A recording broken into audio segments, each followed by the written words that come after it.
Now students, here is a question in front of you. A training institute intends to give scholarships to its students as per the criteria given below. Now the criteria are given here. First one is the student has excellent academic record but is financially weak. Or second one is the student does not have an excellent academic record and belongs to a backward class. Or the student does not have an excellent academic record and is physically impaired. So these three criteria are given for the scholarships. Now the inputs are, you can see the first input here is A. A represents has excellent academic record. Then we see F, second input, that is financially sound. After that there is C, belongs to a backward class. I stands for is physically impaired. Now these four inputs are there, and now we see that in all the above cases 1 indicates yes and 0 indicates no. Alright. Now output is given here. X is represented through the X. 1 indicates yes, 0 indicates no for all the cases. Now draw the truth table for the inputs and outputs given above and write the SOP expression for the X, A, F, C, I. So student, in this question we are not only going to draw the truth table and the writing the SOP expression, but we are going to reduce the SOP expression as well. Alright, and now what does it mean actually?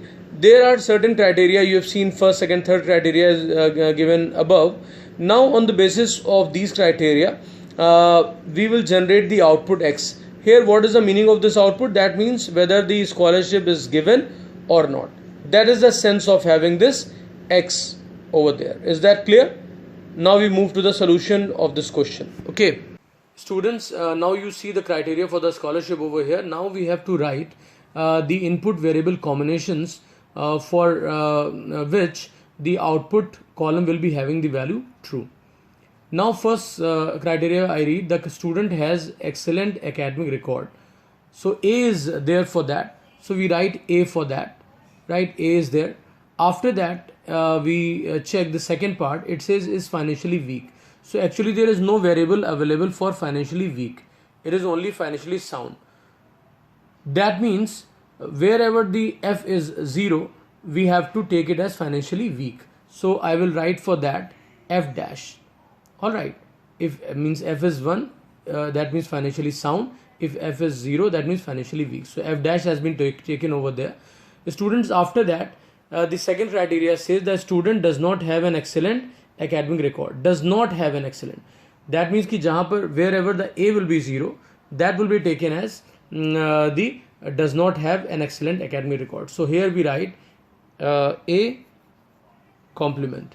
After that students, we have and belongs to a backward class. So backward class option is already there. That is actually through C. So we write here student C. Right. So C is here. After that we find the student does not have an excellent academic record. Again it says ki wherever the A is 0, that will be taken as a student does not have an excellent academic record. So we write here A dash and is physically challenged or impaired. So for that option is given I. So I is given over there for that. So we write I as it is.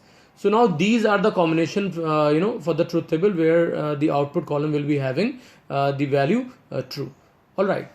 Now we go and check the values in the truth table column. Now students, we mark the output 1 in the output column on the basis of the previous criteria. So first criteria was A dash, first criteria was AF dash. So we have to find out AF dash. So A is true and the F is false. So here F is false. So 8, 9, 10, 11. So these are the rows where the output will be 1. So you can see 8, 9, 10, 11 output is 1. And then we go for the second criteria, that was A dash C. A is false and C is true. So these are the rows, means 2 and 3 and 6 and 7. For that output is true.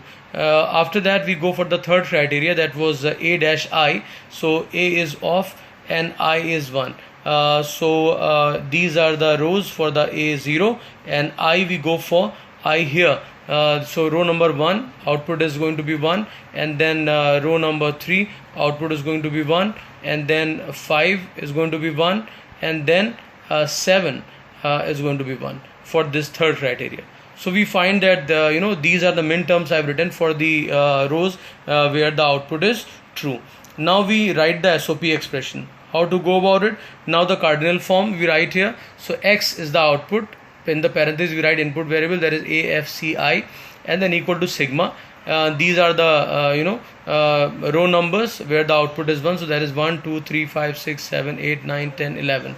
Now we write the SOP in this canonical form. So here all the boolean variable combinations are there for every min term, like 1 is being represented through A dash, F dash, C dash, I, because 1 means binary, 0 0 0 1. So A, F, C will be complemented and I is address. Similarly we follow the process for the rest of the numbers, the min terms for all the numbers, right? So I hope everybody knows how to draw the truth table and mark the output in the output column. Okay, and in rest of the rows output will be written 0.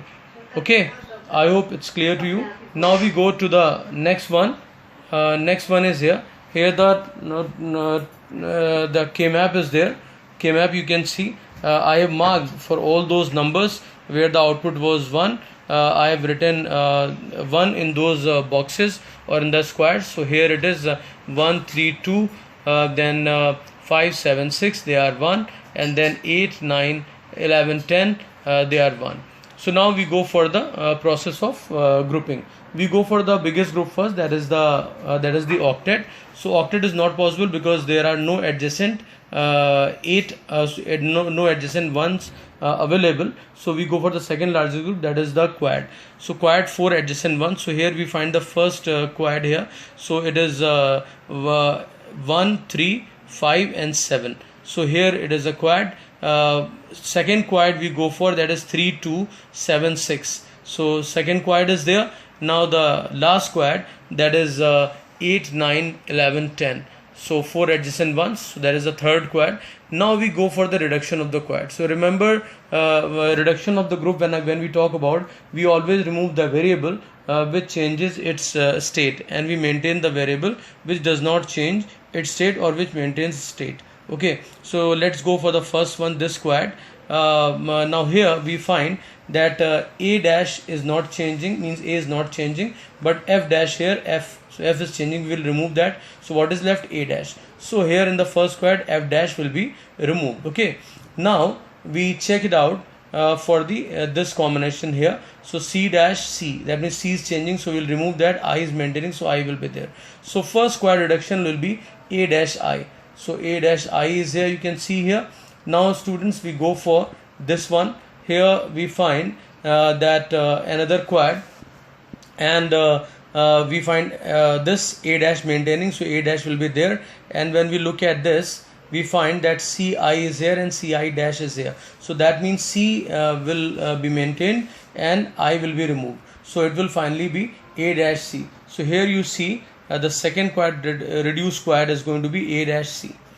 Students, after that we go for the third quad.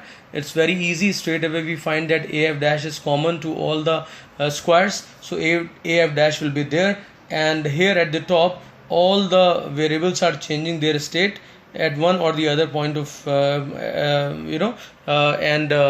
since they are changing, so we won't keep C and I in the final result, so only AF dash will be there. So as we all know that quad reduces or removes the two variables. All right, so here the final reduced expression is going to be A dash I plus A dash C plus AF dash.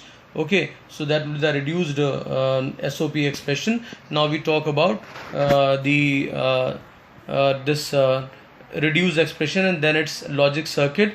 So 3 AND gates for A dash I, A dash C and AF dash, right? You can see here, and then all these outputs of these, all the outputs of these AND gates are simply sent through the OR gate. So one OR gate is there for this OR sign. Okay, so this is your final answer. I hope everybody has understood all the levels of this question. Okay, Thank you very much.